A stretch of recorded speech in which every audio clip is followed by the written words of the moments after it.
Vous avez été guidé ici par un objectif plus grand, quelque chose qui transcende le hasard. Ce n'était pas une coïncidence, ni une simple rencontre passagère. Le ciel a observé attentivement chaque mouvement de ce nouveau cycle, et avant que vous fassiez un pas de plus, Dieu a décidé de parler directement à votre cœur. Parce que le premier appel d'une nouvelle phase définit tout le chemin qui nous attend. Et Dieu ne gaspille pas les commencements. À l'heure actuelle, le ciel ne vous demande pas de faire beaucoup de choses.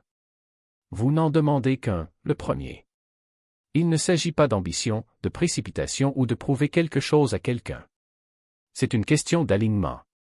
Dieu sait que si les fondations sont mauvaises, tout ce qui est construit dessus se fissurera un jour. C'est pourquoi, avant les grandes victoires, avant les portes qui s'ouvrent, avant même toute visibilité, il donne une instruction. Et cette première mission n'est pas petite. Elle a du poids. Cela donne le ton spirituel à tout ce qui vient après. Cette tâche mettra au défi votre zone de confort, confrontera vos habitudes et exigera toute votre attention. Vous demanderez obéissance même lorsque tout semble silencieux. La foi, quand tout semble lent. Discipline, lorsque les émotions tentent de détourner votre attention. Mais comprenez une chose, ce à quoi vous obéissez en premier, Dieu le multipliera ensuite. Beaucoup courent après, mais Dieu commence par demander la délivrance. Ce n'est pas une punition. C'est la préparation. Quiconque prend au sérieux cette première mission n'aura aucune difficulté à reconnaître la main de Dieu agissant par la suite. Si ces mots résonnent dans votre esprit, n'attendez pas confirmer votre accord maintenant. Laissez une trace de l'endroit où vous vous trouvez, de votre ville et de votre pays, afin que nous puissions voir où Dieu suscite des cœurs disposés à obéir. Et pour ceux qui soutiennent et s'aiment dans cette parole, que ce soit via le lien partagé ou tout autre moyen, sachez une chose, vous n'êtes pas que des donateurs. Vous êtes partenaire de cette œuvre divine. Votre contribution n'est pas routinière. C'est un oui prophétique. Cela signifie, Seigneur, je n'ignorais pas la première instruction. Et le ciel répond à ce type d'alignement. Ne vous laissez pas distraire. Ne détournez pas le regard. Parce que dans les prochains instants, nous révélerons ce qu'est cette première mission, pourquoi Dieu la place au-dessus de tout et comment y obéir en silence peut débloquer ce que d'autres réclament encore à haute voix. Ce n'est pas seulement le début d'un message. C'est le début de votre direction. Avant de vous demander de faire quoi que ce soit, Dieu vous demande de prendre position. Le ciel se soucie plus de l'endroit où vous êtes que de la vitesse à laquelle vous vous déplacez. L'activité sans alignement conduit à l'épuisement professionnel, mais le positionnement avec Dieu génère un progrès durable. Dieu ne vous précipite pas dans l'action tant que vos fondations ne sont pas solides. L'Écriture nous enseigne, cherchez premièrement le royaume et la justice de Dieu, et toutes ces choses vous seront données par surcroît. Ce n'est pas un slogan de motivation. C'est un principe divin qui établit l'ordre spirituel. Dieu fixe des priorités afin que la paix et l'approvisionnement viennent naturellement, et non par la force. Observez la séquence, d'abord, cherchez. Ensuite, des choses sont ajoutées. Dieu ne bénit pas le désordre, ni ne récompense le désordre. Le royaume vient en premier et tout le reste trouve sa place. Beaucoup inversent cet ordre sans s'en rendre compte. Ils courent après les résultats, la reconnaissance et les réalisations, en espérant que Dieu bénira la course. Mais il vous invite à entrer dans quelque chose de plus profond cette année. Une vie où l'alignement remplace l'anxiété et l'obéissance remplace la pression. Votre première mission n'est pas de courir plus vite, de concourir plus fort ou de faire vos preuves. Dieu ne vous mesure pas par rapport aux autres et il n'est pas non plus impressionné par votre fatigue. Il vous appelle à ralentir intérieurement, à réaligner votre cœur, vos pensées et vos priorités avec lui. Lorsque votre cœur est aligné, vos décisions deviennent plus claires. Lorsque vos pensées sont alignées, la confusion perd de son pouvoir. Lorsque vos priorités sont alignées, les distractions n'ont aucun pouvoir. L'alignement engendre la paix, et la paix engendre l'élan. Quand on prend position, le progrès se fait naturellement. Vous n'avez pas besoin de forcer les portes ni de vous épuiser pour obtenir des résultats. Ce qui est à vous commence à vous trouver. Vos pas sont guidés sans turbulence et la croissance devient constante et non chaotique. C'est là que naît l'espoir, non pas dans l'effort, mais dans l'orientation. L'espoir naît lorsque vous comprenez que Dieu ne vous demande pas de construire l'avenir, mais de faire confiance à sa direction. Regarder dans la bonne direction compte plus que courir. Vous n'avez pas besoin de forcer votre avenir, ni de paniquer à propos du temps ou des comparaisons. Dieu n'est pas en retard, et vous non plus lorsque vous marchez avec lui. L'alignement vous maintient en phase avec le timing divin. Soyez simplement face à la bonne direction. Lorsque votre vie se tourne vers Dieu, tout le reste s'organise derrière vous. La bataille de cette année n'est pas là. C'est en toi. Beaucoup gaspillent leur énergie à combattre des ennemis extérieurs, tout en ignorant les batailles internes qui définissent leur trajectoire. Mais Dieu commence là où tout commence, dans l'esprit. Ce qui domine vos pensées, domine vos choix, vos réactions et vos attentes. La Bible dit, car tel qu'il imagine dans son âme, tel est lui. Cette vérité montre que l'identité se forme à l'intérieur, bien avant de se manifester à l'extérieur. Votre vie ne dépassera jamais le niveau de vos pensées. Dieu comprend cela, c'est pourquoi il travaille d'abord à l'intérieur avant d'ajuster les circonstances. Cela signifie que sa première œuvre en vous est mentale et spirituelle. Avant de réarranger les situations, il réajuste les perceptions. Avant d'ouvrir les portes, il guérit les perspectives. La transformation commence par la façon dont vous voyez, interprétez et croyez. Dieu brise les schémas de pensée qui vous limitaient auparavant. Les habitudes de doute de soi, de peur, de comparaison et de négativité peuvent vous sembler familières, mais elles n'ont jamais été destinées à vous définir. Ils sont apparus à une époque de survie, mais ils ne peuvent pas vous guider vers de nouveaux territoires. Il guérit également les déceptions des cycles passés. Les déceptions non résolues déforment les attentes et créent des barrières mentales. Dieu touche doucement les endroits où l'espoir a été blessé, rétablissant votre capacité de croire sans crainte d'être déçu. En même temps, il remplace la peur par la vision. La peur restreint la concentration et amplifie les risques, mais la vision élargit la perspective et renvoie le but. Lorsque Dieu donne une vision, il n'élimine pas la prudence. Cela élimine la paralysie. La vision donne la direction à votre esprit. Votre mission est de renouveler votre esprit chaque jour. Pas de temps en temps. Pas seulement quand tout semble étouffant. Un renouveau constant maintient la vérité plus forte que les émotions et la foi plus forte que la peur. L'esprit a besoin d'être entretenu comme un jardin pour porter de bons fruits. L'espoir grandit lorsque les pensées changent. Lorsque les cycles négatifs se brisent, les attentes reviennent. C'est votre année pour obéir sans négociation. Il n'y a pas de place pour le marchandage lorsque Dieu donne une instruction. L'obéissance n'est pas un dialogue, c'est une réponse. Et chacune de vos réponses, aussi petite soit-elle, construit quelque chose de plus grand que ce que vous pouvez voir actuellement. Vous n'avez pas besoin de comprendre l'intégralité de la carte pour passer à l'étape suivante. En fait, si Dieu vous montrait tout d'un coup, vous essaieriez probablement de contrôler le processus au lieu de lui faire confiance. Il sait que la foi se fortifie par la marche et non par la contemplation. Par conséquent, il éclaire juste assez pour que vous puissiez avancer, un pas, une décision, un acte de courage à la fois. Et chaque pas franchi dans l'obéissance est une brique dans la construction de votre destinée. Il y a une différence entre attendre et reporter. Attendre est une position de foi, le report est une excuse déguisée. Lorsque Dieu parle, il ne vous suggère pas, il vous invite à agir. Et cette invitation n'est pas assortie d'un délai flexible. L'urgence n'est pas dans le calendrier, mais dans le cœur.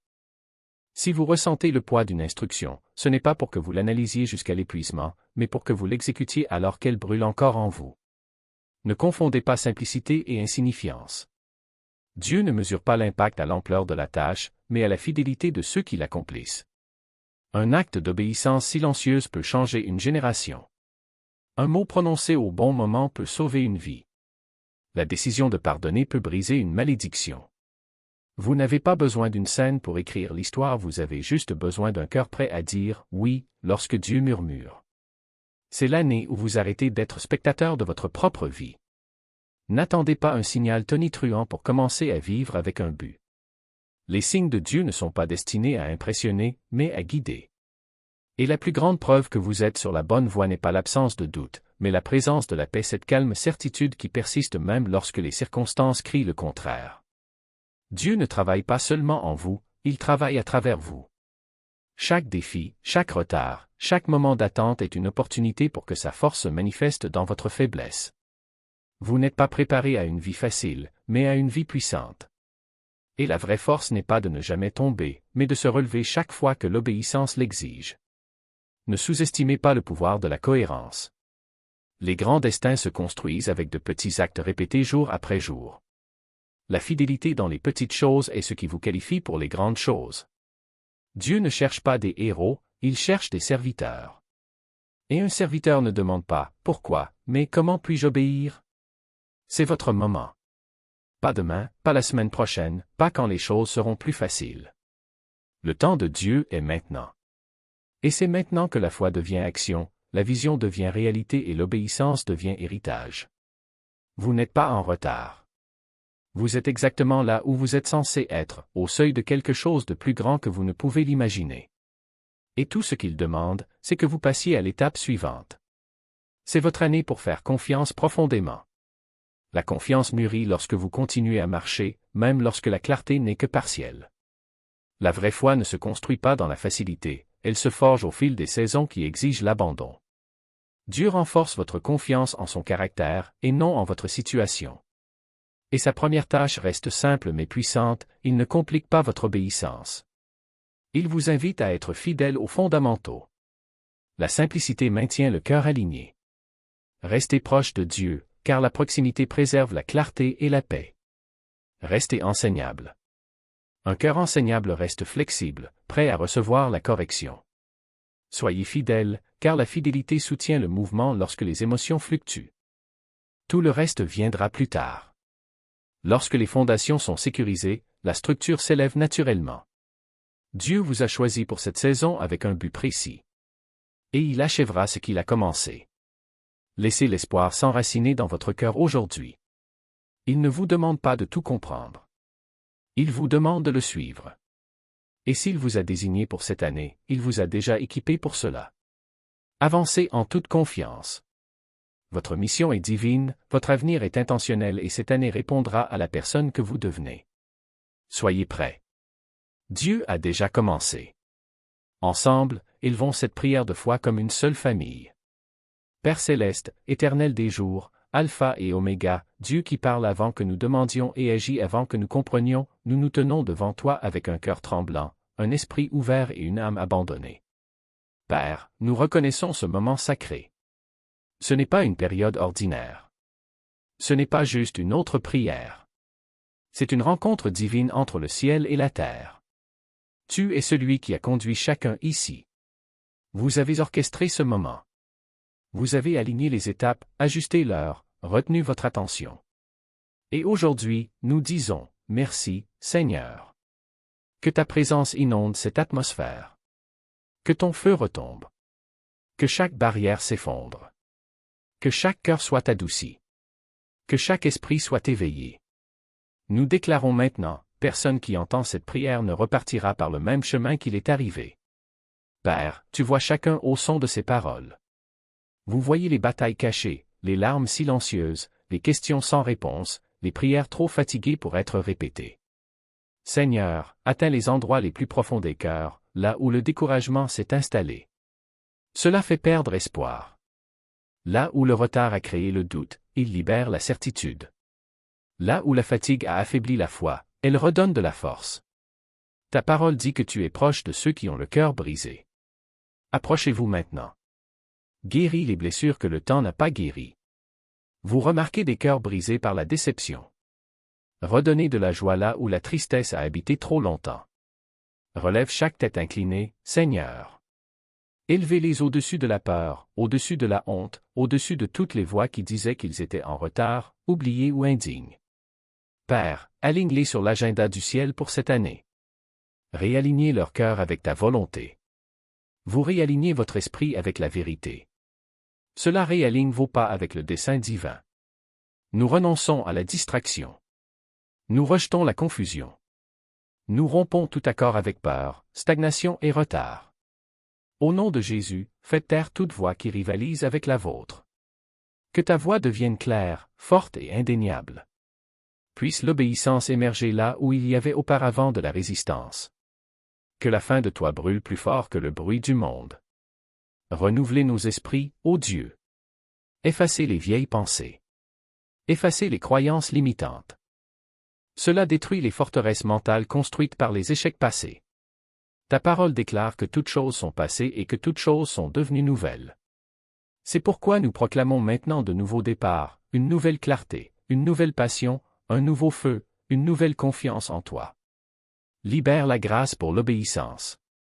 La grâce d'obéir même si cela semble petit. La grâce d'obéir même lorsque cela est inconfortable. La grâce d'obéir même lorsque le résultat n'est pas encore visible. Apprenez-nous à vous faire confiance, étape par étape. Puissions-nous ne pas mépriser le processus, car tu nous façonnes en fonction de ce que nous demandons. Que la patience accomplisse son œuvre parfaite. Que la résistance se construise. Laissez le personnage s'affiner. Nous déclarons que cette année, ils ne se déplaceront pas. Ils seront guidés. Ils ne manqueront pas. Ils seront renouvelés. Ils ne se briseront pas. Ils se lèveront plus fort. Père, je relève ceux qui sont fatigués en esprit, ceux qui ont continué à croire même s'ils se sentaient vides, ceux qui ont persisté dans la prière même s'ils se sentaient faibles. Soufflez dessus maintenant.